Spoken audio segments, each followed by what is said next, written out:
One beautiful evening, in a small village surrounded by hills and green fields, there was a lovely lady named Miss Lila. She loved to read stories to children. Every night, just as the sun began to set and paint the sky in soft orange and pink colors, Miss Lila would take a big book and gather all the village children for story time.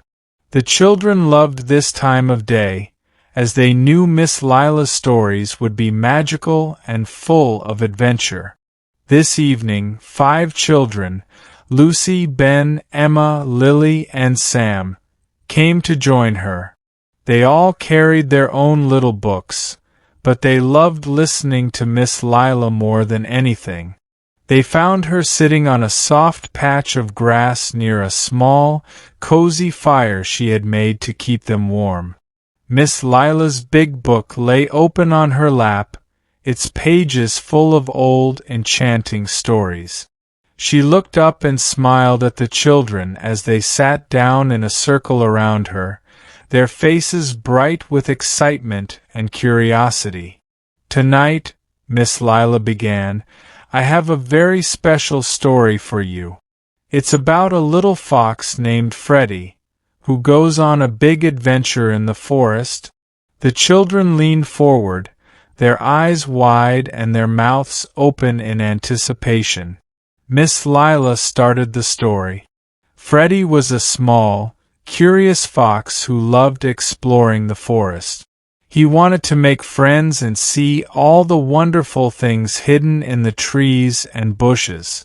But Freddy was a little scared because he had never gone far from his home before.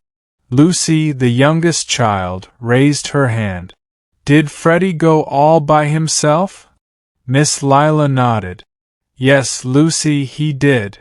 One sunny morning, Freddy took a deep breath, gathered his courage, and set off into the forest. As he walked through the tall trees, he met a wise owl named Oliver. Oliver had big, round eyes and soft, feathery wings." Miss Lila continued. "Freddy asked Oliver, 'Do you think I'll find friends on my journey?' Oliver nodded and said, 'If you are kind and brave, Freddy, the forest will welcome you, and you'll make many friends.'" Freddy felt a little more confident after hearing that and thanked Oliver. As Freddy walked deeper into the forest, he met all kinds of animals. First, he met a little rabbit named Rosie. Rosie had lost her way back home, and she looked very sad. Freddy felt sorry for her and decided to help. He walked beside Rosie, comforting her, and together they found her cozy burrow under a big oak tree. "That was very nice of Freddy," said Ben, smiling. Miss Lila smiled back and said, "Yes, Freddy was very kind." Rosie thanked him and told him, "You're a good friend, Freddy."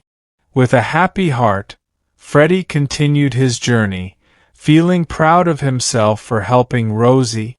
Next, Freddy came upon a squirrel named Sammy, who had a big pile of acorns. But Sammy was small and couldn't carry all the acorns by himself. Freddy offered to help him carry them to his nest, and together they laughed and chatted along the way.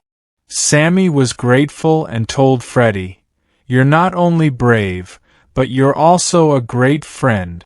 The children listened intently, imagining Freddy helping his new friends in the forest.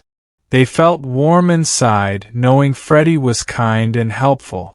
As the sun began to set, Freddy still hadn't found his way back home, but he wasn't scared.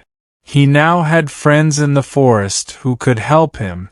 Oliver the owl saw Freddy wandering and flew down to him. "Are you lost, Freddy?" Oliver asked kindly. Freddy nodded but said he wasn't worried because he had made friends who would look out for him. Oliver smiled. "See, Freddy? Because you were kind and brave, the forest has become your home, and all its creatures are your friends." Miss Lila closed the book gently and looked at the children, who were all smiling. Lucy clapped her hands. Freddy was so brave and nice. "I want to be like Freddy." Miss Lila nodded. "That's right, Lucy. We can all be like Freddy. By being kind and brave, we make friends wherever we go, and the world becomes a happier place." The children said good night to Miss Lila, each feeling inspired by Freddy's story. They walked home, thinking of all the ways they could be kind and helpful to others, just like Freddy the Fox. And that night, each of them dreamed of magical forests, wise owls, and friendly animals, knowing that they, too, could have a heart as kind and brave as Freddy's. And so, every evening after that, they looked forward to more magical stories with Miss Lila, learning a little more about friendship, bravery, and kindness each time.